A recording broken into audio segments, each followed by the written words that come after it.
நாளைக்கான வீடியோவில் என்ன நடக்குன்னு பார்க்குறதுக்கு முன்னாடி நம்ம சேனலை லைக் அண்ட் சப்ஸ்கிரைப் பண்ணிவிட்டு சப்போர்ட் பண்ணுங்கள். ஃபஸ்ட்டு சீனில் வந்துட்டு தீபா பாடிட்டு இருக்காங்க இல்லையா, அந்த சீன் தான் காமிச்சிட்டு இருக்காங்க. தீபா பாட அதை கார்த்தி எல்லாருமே என்ஜாய் பண்ணி பார்த்துட்டு இருக்காங்க. அதுக்கடுத்து தீபா ஃபுல்லாமே கார்த்தியை மைண்டில் வச்சு கார்த்திக்காகவே இந்த சாங்கை வந்துட்டு பாடுற மாதிரி கொண்டு போகிறாங்க. அப்புறமேட்டு சாங்லாம் பாடி முடிச்சிடுறாங்க. எல்லாருமே பயங்கரமாக கிளாப் பண்ணுறாங்க.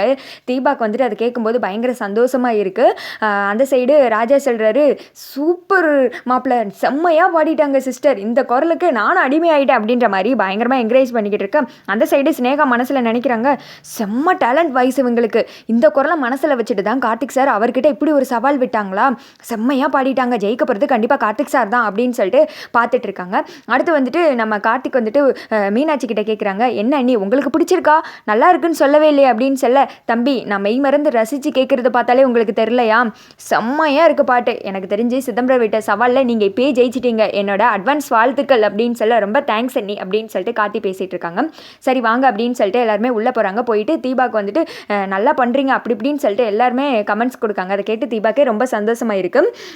அப்போ வந்துட்டு ராஜா சொல்கிறாரு, மாப்பிள்ள இன்றைக்கி வந்துட்டு நம்ம பாட்டு ரிலீஸ் பண்ண போகிறோம்ல, அது மற்றவங்களுக்கெல்லாம் சாங்கு, ஆனால் அது சிதம்பரம் இருக்காரே அவருக்கு மட்டும் சங்கு அப்படின்னு சொல்ல, டேய் சும்மா இருறா அப்படின்னு சொல்லிட்டு இருக்காங்க. அடுத்து வந்துட்டு தீபாவும் மீனாட்சி மட்டும் நின்று பேசிகிட்டு இருக்காங்க. ஒரு வழியாக வந்துட்டு நல்லபடியாக பாடி கொடுத்துட்ட தீபா, எல்லாருமே பார்த்தேல்ல உனக்கு எப்படி வந்துட்டு கமெண்ட்ஸ் கொடுத்தாங்க அப்படின்னு சொல்லிட்டு நல்லா பாடினு தான் சொல்லியிருக்காங்க. எனக்கே உன் குரலை கேட்கும்போது அப்படி இருந்துச்சு தீபா, இன்னும் கொஞ்சம் நல்லா பாரு, நீ எப்படி போக போகிறேன்னு, நாளைக்கு எல்லாருமே உன்னை பற்றி தான் பேச போகிறாங்க, உன் குரலுக்கு இன்னும் எவ்வளவோ வாய்ப்புகள்லாம் வர போகுது அப்படின்னு சொல்லிக்கிட்டு இருக்க. ஆனால் நீ இன்னும் முகத்தை காமிக்காமல் இருக்கியே அப்படின்றாங்க. அக்கா எனக்கு முகத்தை காமிக்கிறது பெருசு கிடையாது, கார்த்திக் சார் வந்துட்டு ஜெயிக்கணும், அவர் வந்துட்டு இந்த சவாலில் தோக்கக்கூடாதுன்றதுக்காண்டி தான் இப்போ நான் இந்த ரிஸ்க் எடுத்து இங்கே பாட வந்திருக்கேன் அப்படின்றாங்க. அப்போது முகத்தை நீ காட்ட போகிறதே இல்லையா அப்படின்னு சொல்ல, அது எனக்கு தெரியலக்கா, ஆனால் கார்த்திக் சார் ஜெயிக்கணுன்றதுக்காண்டி தான் என்னமோ பண்ணி இவ்வளோ தூரம் வந்துட்டேன் அப்படின்றாங்க. என்னமோ சொல்கிற தீபா, ஆனால் எப்படி ஒரு நாள் உண்மை தெரிஞ்சு தானே ஆகணும், அது மட்டும் கிடையாது, இப்போதைக்கு பார்த்துக்கலாம், முதல்ல சாங்லாம் ரிலீஸ் பண்ணிட்டோம், அதுக்கடுத்து நம்ம பார்த்துக்கலாம் அப்படின்னு சொல்லிட்டு அவங்க பேசிகிட்டு இருக்காங்க. அப்போ கார்த்தி வராரு அப்படின்னு சொல்லிட்டு மீனாட்சி கண் காமிக்கிறாங்க. நீங்கள் எனக்காக வந்து பாடி கொடுத்ததுக்கு ரொம்ப தேங்க்ஸ் அப்படின்னு சொல்லிட்டு தீபா கிட்ட சொல்கிறாங்க. இருக்கட்டுங்க பரவாயில்ல, நீங்கள் இதில் தோக்கக்கூடாதுன்னு தான் வந்தேன் அப்படின்னு சொல்கிறாங்க. இல்லைங்க, இருந்தாலும் இது எனக்கும் சிதம்பரத்துக்கும் வந்த ஒரு ஈகோ கிளாஸ், அவ்வளோதான், அதுக்கு நான் உங்களை யூஸ் பண்ணிக்கிட்டேன்னு சொல்லிட்டு நினைக்காதீங்க, உங்கள் குரலை எப்படி வெளியில் கொண்டு வரணும்னு ஆசைப்பட்டேன், அந்த ஒரு ரீசனுக்காண்டி தான் உங்களை பாட வர சொன்னேன். ஆனால் இனி பரவாயில்ல, இப்படி ஒரு பதட்டமான சூழ்நிலை இல்லாமல் அடுத்து வர்ற இடங்கள்ல நீங்கள் வந்துட்டு ஹாயாக பாடுற மாதிரி என்ஜாயபிளாக நான் ஒரு செட்டெல்லாம் ரெடி பண்ணுறேன் அப்படின்றாங்க. ஐயோ சார், இனிமேல் என்னை பாடுறதுக்கெல்லாம் கூப்பிடாதீங்க, இப்போ வந்துட்டு நீங்கள் சவாலில் ஜெயிக்கணும் அப்படின்ற ஒரு காரணத்துக்காண்டி தான் வந்தேன் சார், இனிமேல் என்னை இந்த மாதிரி பாட்டுக்கெல்லாம் கூப்பிடாதீங்க ப்ளீஸ் சார், என் முகத்தை காமிக்கவே எனக்கு விருப்பம் கிடையாது அப்படின்னு சொல்லிடுறாங்க. என்னங்க இப்படி பேசிட்டீங்க அப்படின்னு சொல்ல, ஆமாம் சார் ப்ளீஸ் சார் என்னை கம்பல் பண்ணாதீங்க அப்படின்றாங்க. சரி இப்போதைக்கு நீங்கள் இதை பற்றி பேசிக்க வேணாம், அடுத்து எதனாலும் பேசிக்கலாம் அப்படின்னு சொல்லிட்டு கார்த்தி சொல்கிறாரு. சரி நான் கிளம்புறேன் அப்படின்னு சொல்லிட்டு அங்கேருந்து கிளம்பிடுறாங்க. கார்த்தி வந்து நின்று யோசிச்சுட்டே இருக்காங்க. அடுத்து வந்துட்டு தீபா ஆஃபீஸ்க்கு வராங்க. அங்கே நிற்கிற ஸ்டாஃப்ஸ் எல்லாம் பேசிகிட்டு இருக்காங்க. என்ன தீபா இப்போ தான் வரீங்களா, ஆஃப் டே லீவா அப்படின்னு கேட்குறாங்க. ஆமாம் அப்படின்னு சொல்லிட்டு தீபா சொல்ல, காலையில் பல்லவின்னு ஒருத்தவங்க வந்து பாடி கொடுத்துட்டு போயிட்டாங்க, கண்டிப்பாக கார்த்திக் சார் தான் ஜெயிக்க போகிறாங்க, இங்கே பாருங்களேன் இன்னிசை ராகத்திலே அப்படின்னு சொல்லிட்டு போஸ்டர்லாம் வெளியிட போகிறாங்க. அது மட்டும் கிடையாது, நைட்டே வந்துட்டு பாட்டை ரிலீஸ் பண்ண போகிறாங்க, கண்டிப்பாக கார்த்திக் சார் தான் ஜெயிக்க போகிறாங்க, நீங்கள் உங்களோட விஷஸ் சொல்லலையா அப்படின்னு சொல்ல, அப்படியா சரி சரி நான் போய் சொல்லிக்கிறேன் அப்படின்னு சொல்லிட்டு தீபா வந்து நின்றுக்கிட்டு இருக்கேன். அந்த இடத்துக்கு ராஜாவும் கார்த்திக் வராங்க.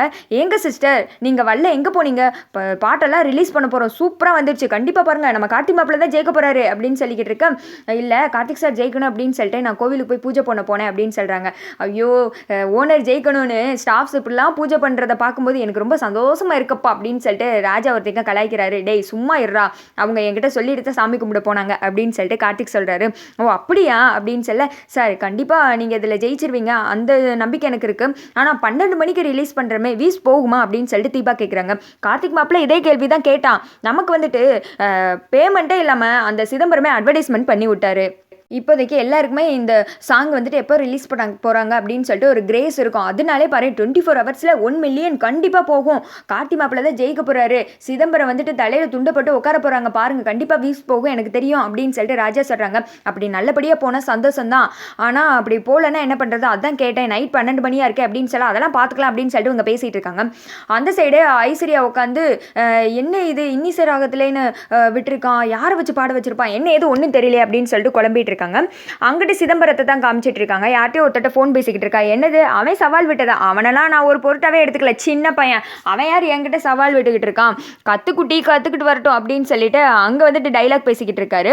அப்போ வந்துட்டு அவங்களோட பிஏ வந்துட்டு இந்த மாதிரி கார்த்தியோட ஆல்பம் ரிலீஸ் ஆக போகுது அப்படின்னு சொல்லி வந்திருக்குன்னு சொல்ல கரெக்டாக ஃபோனை கட் பண்ணிவிட்டு அவரும் பார்க்குறாரு. எப்படி சரி ஐஸ்வர்யாட்ட ஃபோன் பண்ணி கேட்போம் அப்படின்னு சொல்லிட்டு ஐஸ்வர்யாக்கு தான் கால் பண்ணுறாங்க. அங்கே ஐஸ்வர்யா வந்துட்டு சிதம்பரையா கால் பண்ணுறாங்க அப்படின்னு சொல்லிட்டு அட்டன் பண்ணுறாங்க. நல்லா இருக்கீங்களா அப்படின்னு சொல்லிட்டு ஐஸ்வர்யா கேட்க, நல்லா இருப்பேன், நான் மட்டும்தான் நல்லா இருப்பேன் அப்படின்னு சொல்லிட்டு அவர் வேற ஒரு டைலாக் விட்டுக்கிட்டு இருக்காரு. அடுத்து கார்த்தியை பற்றி தான் கேட்குறாங்க. என்னது உன் கொழுந்தனார் வேற இப்படியெல்லாம் கம்மிங் சொன்னு போஸ்டர் விட்டுக்கிட்டு இருக்காரு, அதுவும் நைட் 12 மணிக்கு ரிலீஸ் பண்ண போகிறாங்களாமே அப்படின்னு சொல்லிக்கிட்டு இருக்க. கண்டிப்பாக அவனுக்கு பாடி கொடுக்க வேற ஆளே இருக்காது. அவன் ஃப்ரெண்டு ஒருத்தர் இருக்காள், அவன் காணா பாட்டெல்லாம் நல்லா பாடுவான், எனக்கு தெரிஞ்சு அவனை வச்சு தான் ஏதோ பாட வச்சிருப்பான்னு நினைக்கிறேன். நீங்கள் என்ன பயந்துட்டீங்களா அப்படின்னு சொல்லிட்டு ஐஸ்வர்யா கேட்க, ஐயா நான் எதுக்கும் பயப்பட போகிறேன், அவெல்லாம் ஒரு ஆள், நான் என்ன பயப்பட போகிறேன்னா அப்படின்னு சொல்கிறாங்க. இங்கே பாருங்கய்யா, நீங்கள் அதை பற்றிலாம் கவலைப்படாதீங்க, ஏன்னா நைட் 12 மணிக்கு யார் பார்ப்பா, அந்த ஒரு சென்ஸ் கூட இல்லாமல் அவன் நைட் 12 மணிக்கு போய் ரிலீஸ் பண்ண போகிறான், யாராவது பார்ப்பாங்களா இந்த டைமில் அப்படின்னு சொல்லிக்கிட்டு இருக்க. இந்த ஃபீல்டிலே இல்லாத உனக்கு கூட இதை பற்றி தெரியுது, ஆனால் உன் கொழுந்தனாருக்கு தெரியலே அப்படின்னு சொல்லிக்கிட்டு இருக்க.